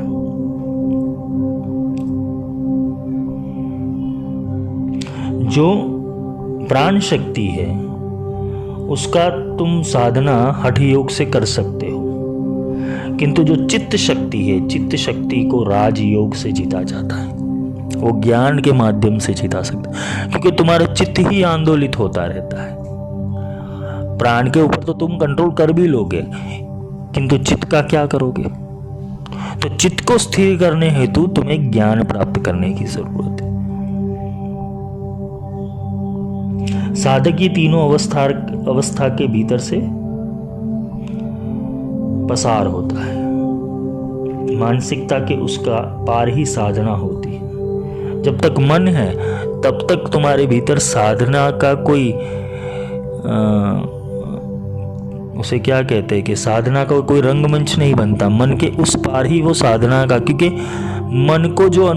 मन जो अनुभूति करना चाहता है साधना में वो सारी विपरीत अनुभूतियां है उससे।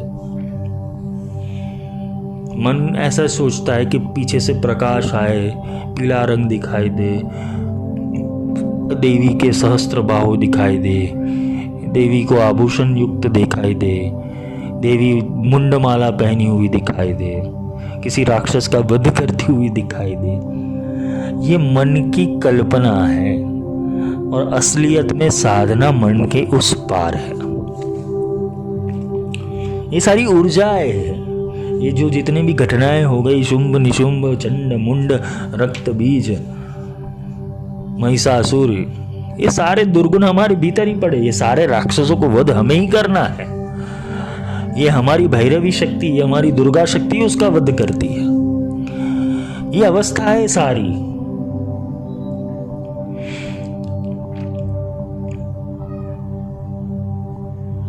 ये आंतरिक साधना है। आंतरिक साधना का आधार आत्मा की अवस्था और आत्मज्ञान के ऊपर निर्भर है, जबकि मानसिक साधना का आधार मन और बाह्य साधनों के ऊपर निर्भर है। जो मानसिक साधना है उसके ऊपर तुम मंत्र, यंत्र, हवन, पूजा, कर्मकांड ले सकते हो, जबकि आंतरिक साधना का मुख्य आधार वो आत्मज्ञान ही है, आत्मा की अवस्था ही है। त्रिपुर भैरवी के 4 हाथ है। एक हाथ में जपमाला है, जबकि 3 हाथों के अंदर अभय मुद्रा है। वो तीनों लोगों को अभय प्रदान करने वाली है, तीनों ही अवस्थाओं को अभय प्राप्ति देने वाली है। और जपमाला इसलिए कि साधना मार्ग के भीतर अभयता देने वाली जो शक्ति है वो त्रिपुर भैरवी है। ये संरक्षण मुद्रा है, इसे विद्या मुद्रा भी कहा जाता है। त्रिपुर सुंदरी के भीतर हमने 3 कूटों का अभ्यास किया था। कामराज कूट,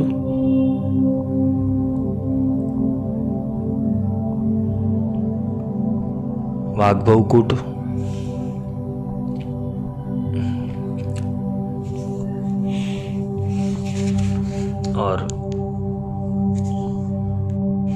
और शक्ति कूट। जबकि त्रिपुर भैरवी के भीतर भी 3 कूट है और उनके 3 मंत्र, हस्त्रेम, हस्क्लम, हस्त्रोहो। ये 3 कूट है। कई जगह पे हसश्रो है। ये 3 बीज मंत्र है। ये 3 मंत्रों को क्रमशः अगर हम देखने जाए तो ये ब्रह्म ग्रंथि, विष्णु ग्रंथि और रुद्र ग्रंथि, इसको भेदने वाली शक्ति है। जिसको कूट कहते, तंत्र में जिसे कूट कहते, योग में उसे ग्रंथि कहते हैं। ये तीनों ग्रंथियां हमारे शरीर के भीतर है। जो ब्रह्म ग्रंथि है वो मूलाधार से स्वादिष्ठान यानी सृष्टि के आरंभ की ग्रंथि। विष्णु ग्रंथि है वो मणिपुर से अनाहत और विशुद्ध चक्र, यहाँ से इस सृष्टि का और पंचकोशों का पालन पोषण होता है। जो शिव ग्रंथि है वो आज्ञा और सहस्त्रार है। ये परिवर्तन, विकास, अद्वैतता, चैतन्य की जो विविध ऊर्जा है और जो अवस्थाएं है उसके साथ उसका संबंध है। ये बीज मंत्र अत्यंत ऊर्जावान है। ये अंतस को आर पार, अंतस चेतना के आर पार जाने वाली जो विद्या है, उसकी जो शक्ति है, ये बीज मंत्र उस शक्ति के नाद है। यह हमारी सारी नकारात्मक शक्तियों को दूर कर देती है। ये एक ऐसी मशाल है जो सारे अंधकारमय कोने हैं उसको प्रकाशित कर देती है। इसका मंत्र का अगर उच्चारण करने जाए तो सांप जैसे फुटकार करता है, सांप जैसे आवाज करता है, सिस्कार करता है, वैसे ही ये मंत्र का आवाज है। स्त्रैं अस्क्लम असस्रो, तो ये उच्चारण है उस सांप की फुटकार और सित्कार जैसे मंत्र है। यानी ये कहीं ना कहीं तुम्हारे मूलाधार चक्र में जो सुषुप्त कुंडलिनी है उसको जगाने का एक, उसकी आवाज का एक मंत्र है। तो नाद ये हम लोगों ने देखे कि कई सपेरे जो वो बीन बजाते हैं, वो बीन बजाने के बाद वो नाग है वो डोलता रहता है। तो जो बीन है वो किसका प्रतीक है? वो प्रतीक नाद का है, और वो सांप है वो कुंडलिनी का प्रतीक है। तो वो नाद से वो कुंडलिनी धीरे धीरे जागृत होने लगती है। तो नाद की शक्ति से ही कुंडलिनी को ऊर्ध्वगमन करना आसान रहता है, क्योंकि वो उसकी आवाज को पहचानती। कभी कभार मंत्रों से भी वो जागृत होती है। मंत्र भी एक नाद है, शब्द है, वाचा है। उससे भी वो कुंडलिनी के सूक्ष्मतम जो तंतु है वो एक्टिवेट होते हैं। इस जो मंत्र के दृष्टा है ब्रह्मा, विष्णु, महेश है। त्रिपुर भैरवी अगर देखने जाए तो वही महासरस्वती, महालक्ष्मी, महाकाली, ये त्रिगुण को ऊर्जा देने वाली शक्ति है। इसके मुख्य दृष्टा वो शिव है। स्वाहा मंत्र भी भैरवी का ही एक नाम है। अग्नि की पत्नी का नाम स्वाहा है। भैरवी वो त्रिपुर सुंदरी के पंचदशी मंत्र के द्वारा भी उसकी साधना तुम कर सकते हो। सुंदरी के पास पहुंचने से पहले तुम्हें भैरवी की साधना करना अनिवार्य है। भैरवी की साधना इसलिए कि वो अवस्था में जाने हेतु तुम्हें अपनी कुंडलिनी शक्ति या ज्ञान शक्ति, जो क्रिया शक्ति है, जो ऊर्जा शक्ति है, उसको पहले विकास में ही लाना पड़ेगा। वो गणों की ऊर्जाओं को विकसित करना पड़ेगा।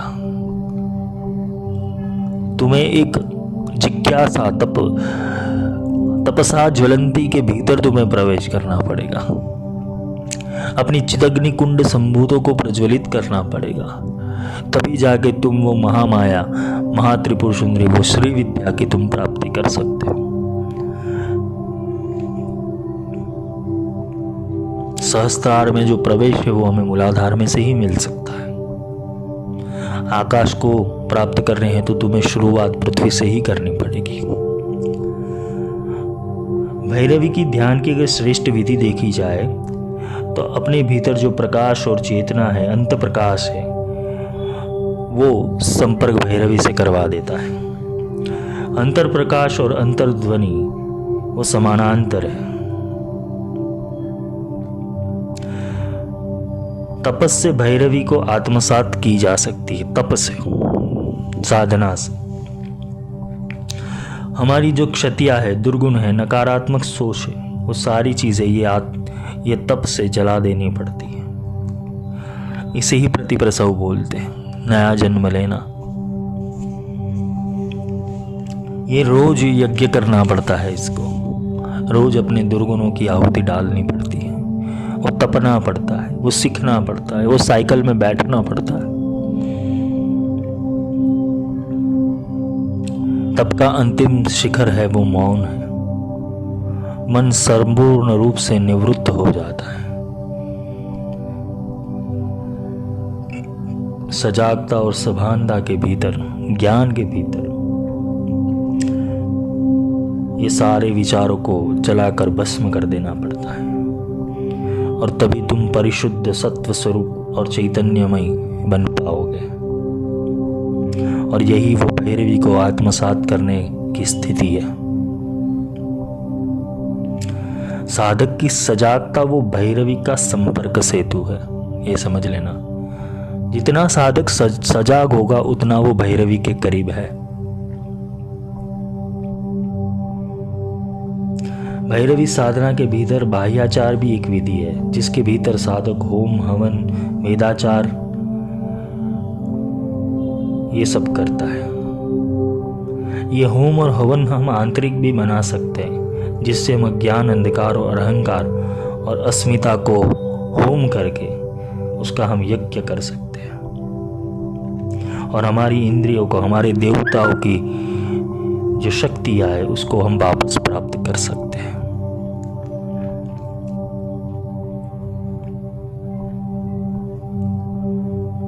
भैरवी का अर्थ अग्नि और प्रकाश से। इसके हाथ में आयुध नहीं है, क्योंकि ये युद्ध में विजय प्राप्त करके वापस लौट के आई हुई देवी है। ये प्राप्ति ही करवाती है।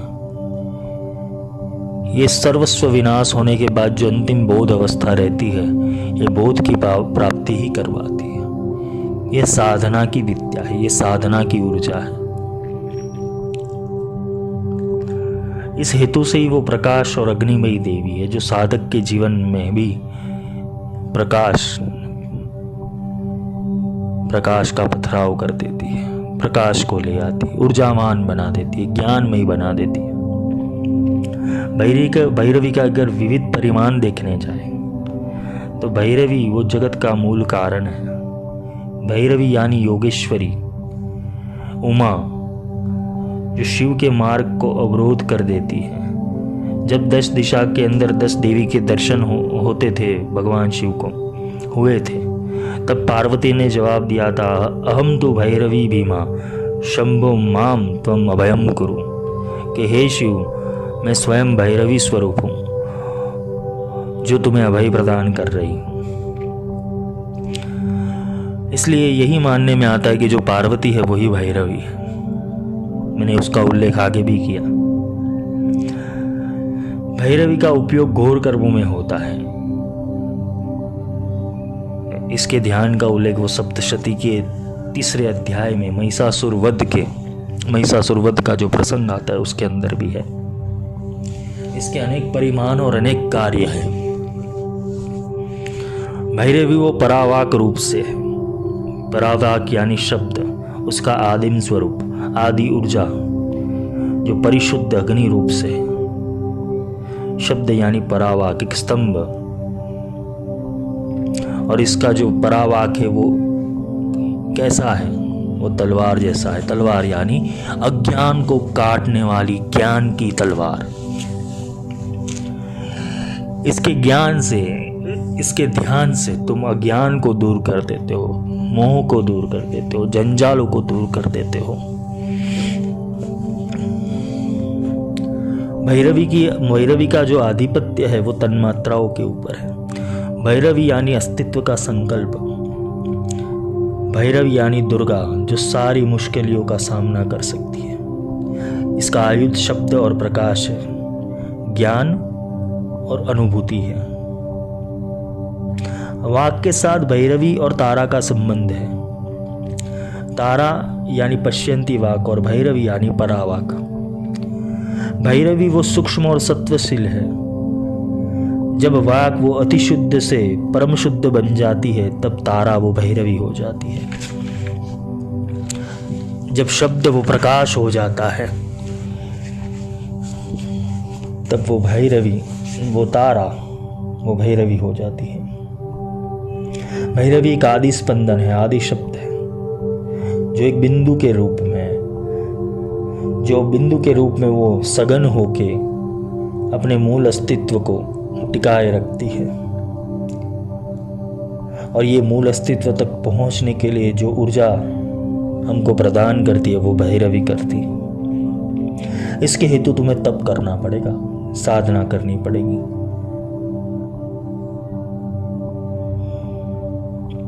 सौम्यता और रुद्रता, ये एक सिक्के की दो बाजू है।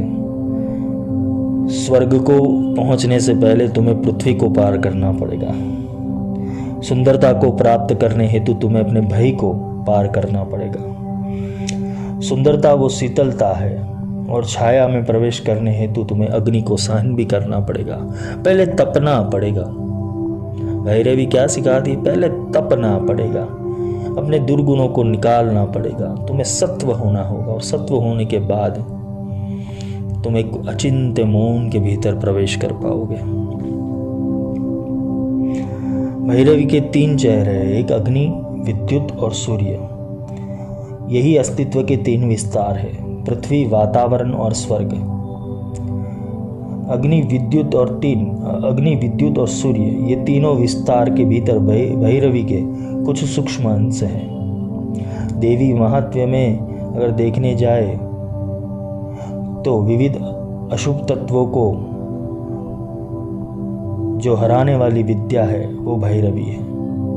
इस हेतु से ही ये त्रिगुणात्मयी प्रकृति की 3 देवियां बनी, जिसे महाकाली, महालक्ष्मी और महासरस्वती कहते हैं। रुद्र वो प्राचीन वेद का देव है, इसके बाद ही वो रुद्र वो भैरव बना, इसके बाद ही वो भैरव शिव बना। रुद्र की भयानकता के बाद ही शिव का शांत चेहरा वो अस्तित्व में आया। दिव्य शब्द या नाद वो सारी अराजकता और अनुशासन का जो संचालन करता है वो शिव स्वरूप से करता है। रुद्र की पत्नी रुद्राणी, भैरव की पत्नी भैरवी, ये दोनों की साधना वो अत्यंत कठिन है, क्योंकि ये साधना के भीतर तुम्हें मन और मन के विकार और उसके अस्तित्व के सामने तुम्हें लड़ना पड़ेगा। भैरवी एक चंडी के समान है। भैरवी वो चंडी के साथ संबंध रखती है। देवी महात्म्य के अंदर 2 मुख्य देवियां हैं। अगर दुर्गा सप्तशती देखने जाए तो उसके भीतर जो सारे असुरों का जो विनाश किया है वो एक ही स्त्री योद्धा के रूप में किया हुआ है। स्त्री और योद्धा, स्त्री के भीतर बहुत सारी शक्तियाँ होती है, जैसे दया है, करुणा है, ममता है। तो ये जो सारी शक्तियाँ, अगर कोई तुम्हारा दुर्गुण प्रेम से नहीं समझता, माँ क्या करती है? पहले प्रेम से समझाती है। शक्ति पहले प्रेम से समझाती है और फिर नहीं समझते तो फिर उसका रौद्र रूप प्रकट करती है और फिर वो सारे संशयों को काट देती है। तो साधना के भीतर भी ऐसा ही है। जब तुम शांति से यानी ज्ञान से ही समझ जाते हो तब तक ठीक है। फिर क्या करना पड़ेगा? तुम्हें ही अपने एक और अस्तित्व तुम्हारा बनाना पड़ेगा, जो तुम्हारी ये संदेह को, संशयों को, भय को, भ्रांति को, स्तुति को, सबको काट सके। तुम्हें निश्चित बनना पड़ेगा कि जो भी होगा सो देखा जाएगा, भी कूदने दो। तुम्हें अपने भय को समाप्त करना पड़ेगा। भैरवी का एक अन्य भयावह रूप है वो महिषासुर मर्दिनी, जिसके 10 भुजाएं, 10 बाहु है। ये जो मूर्ति रहस्य है या तो जो महिषासुर मर्दिनी स्तोत्र है, ऐ गिरि नंदिनी नंदित मेदिनी विश्व विनोदिनी नंदनुते, इसका भी एक अलग से रहस्य है। कभी समय मिलेगा तो वो भी, उसका भी विस्तार लेंगे। भैरवी का तपस्वरूप वो मुख्य अग्नि है। दिव्य ऊर्जा और परिवर्तन करने का जो मुख्य साधन है वो अग्नि है। तपस से अग्नि वो बढ़ती है। तपस से सारी इच्छा और आसक्ति वो जल के भस्म हो जाती है। तपस से ही वो जिज्ञासा तीव्र रूप से प्रकट होती है और अग्नि जैसा कार्य करती है। वो दूसरी जो ज़रूरत नहीं है, बिना फिजूल की जो भी जिज्ञासा इच्छाएं हैं, उसको वो जलाकर भस्म कर देती है और जीवन का एकमात्र आशय बाकी रह जाता है, वो है ज्ञान और बोध। ब्रह्म का आचरण करने वाला और ज्ञान का आचरण करने वाला वो भैरवी को ज़्यादा समझ पाता है, क्योंकि भैरवी हमको इंद्रिय संयम, मौन, उपवास, एकांतवास, यात्रा और विचार, ये सबको शांत करने में हमें मदद रूप होती है। ऐसे ही अर्थों में अगर भैरवी को देखने जाए तो वो तपश्चर्या की देवी है। तो भैरवी अर्थ में अगर देखने जाए तो भैरवी वो साधक की देवी है। तुम्हारे भीतर भैरव और भैरवी दोनों का प्रागट्य करना पड़ेगा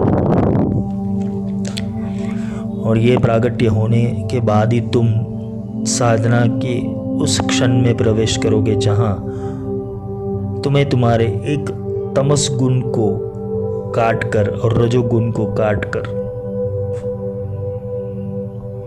तुम ऊपर की ओर चढ़ोगे। ये सत्व, रज, तमस तीनों को काटती है, क्योंकि ये परम ज्ञान और परावाक से उसका संबंध है। ये परावाणी है। परावाणी प्राप्त करने के बाद तुम ये सत्व, रज और तमस के खेल से बाहर निकल जाओगे। तुम सिर्फ और सिर्फ एक ज्ञान और एक बोध ही अवस्था में तुम जीने लगोगे।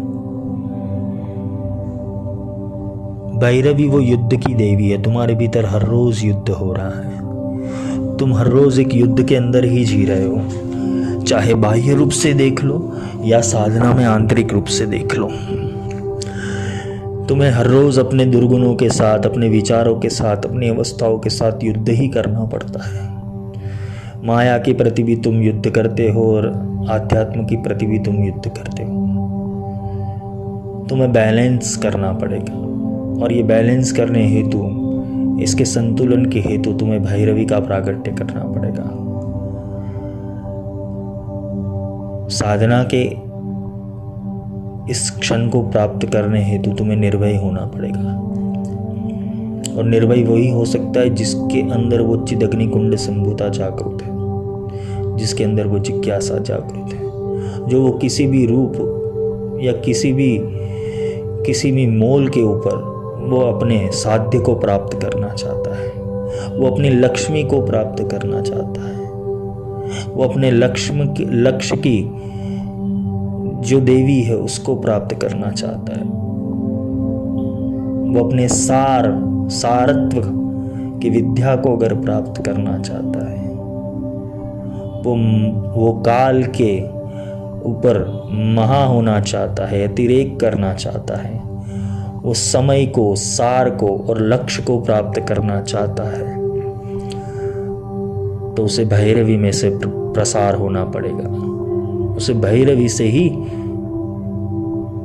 आगे बढ़ना पड़ेगा, क्योंकि ये जो भैरवी शक्ति है, जब तक तुम्हारे भीतर प्रकट नहीं होगी तुम महाविद्याओं को छू नहीं पाओगे, महाविद्याओं में उतर नहीं पाओगे, या तो महाविद्या के उस क्षण तक, उस कण तक, उस डायमेंशन तक तुम नहीं पहुंच पाओगे, क्योंकि हर एक घटना वो निर्भय होने की घटना है। आज से कल वो डबल भयंकर होने वाला है। तुम्हें डर लगता है भविष्य से, तुम्हें भूत से डर नहीं लगता है, भूत के कर्मों से तुम्हें डर लगता है, और वो कर्म भविष्य में अगर खड़े हो गए उससे डर लगता है। भैरवी वर्तमान में जीना सिखाती है और वर्तमान में लड़ना सिखाती है। तुम्हें वर्तमान में किस चीजों से लड़ना है? तुम्हारे भूत से और भविष्य से। तो भैरवी माया रूप में संकल्प ऊर्जा से कार्य करती है कि मुझे आज के दिन में इतना कर्म कर देना है, टाइम मैनेजमेंट के अंदर या तो फिर स्किल्स डेवलपमेंट के अंदर ये भैरवी ऊर्जा बहुत कार्य करती है, क्योंकि प्रतिक्षण तुम्हें अपने को ही हराना है। तुम्हें तुम्हारा जो कल बीत गया है और आने वाला कल है, उसके बीच के जो अभी का काल चल रहा है उसको बेहतर बनाना है। तो ये बेहतर कौन बनाएगी? वो भैरवी बनाएगी। वो तुम्हें लीडर बनाएगी, वो अनुशासन करने वाली बनाएगी। और अनुशासन तुम कभी भी किसी के ऊपर नहीं कर सकते, तुम खुद के ऊपर ही कर सकते। जिसके भीतर वो साधक जग गया, जिसके भीतर वो खुद अपने आप को अनुशासित करने लगा, अपने आप को डिसिप्लिन में लाने लगा, तो ही वो साधक आगे बढ़ सकता है। तुम्हें कुछ बोले और तुम कुछ करो वो अलग बात है, किंतु तुम्हें स्वयं के अंदर जो स्फुरना होने लगी, स्वयं के अस्तित्व के ऊपर आने के बाद तुम एक अपने आप को मिसाल बनाना चाहते हो, कुछ बनना चाहते हो, कुछ प्राप्त करना चाहते हो, तो तुम्हें भैरवी शक्ति की जरूरत पड़ेगी। तुम्हें निर्भय होना पड़ेगा अगर महाविद्याओं में जाना है तो भैरवी शक्ति तुम्हें निर्भय बनाएगी। ये कुंडलिनी की मूल ऊर्जा है। परम प्रकाश, परम ज्ञान में डुबकी लगाने हेतु तुम्हें अपने भय को काटना पड़ेगा, अपने प्रोग्रामिंग तो तोड़ना पड़ेगा, अपने मैट्रिक्स को भूलना पड़ेगा। तो आज महाविद्या जितनी भी थी, 10 महाविद्या, उस सब के ऊपर लेक्चर्स हो गए। आज ये अंतिम महाविद्या थी। मैंने छिन्नमस्ता से शुरुआत की थी और भैरवी पे समाप्त किया। महाप्रलय से शुरुआत की थी और प्रलय पे खत्म किया।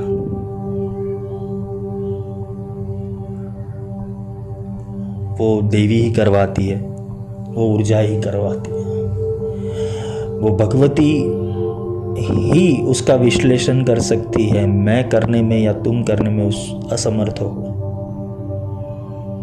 वो वाचा देती है, वो वाणी देती है, तभी बोल पाता हूँ, तभी समझा पाता हूँ।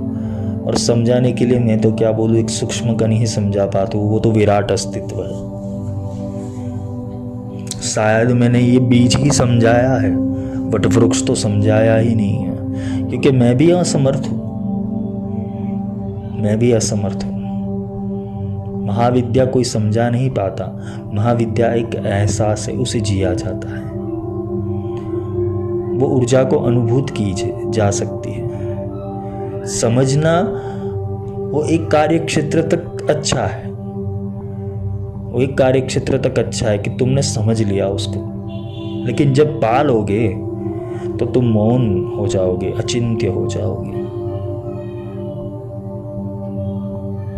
तुम एकांत में चले जाओगे और एकांत में जाके उस एक का भी अंत कर दोगे, जहाँ ना काल रहेगा, ना शब्द रहेगा, ना प्रकाश रहेगा, ना तरंग रहेगी, ना वाइब्रेशंस होगा। एक ऐसी अवस्था जहाँ सिर्फ आनंद है।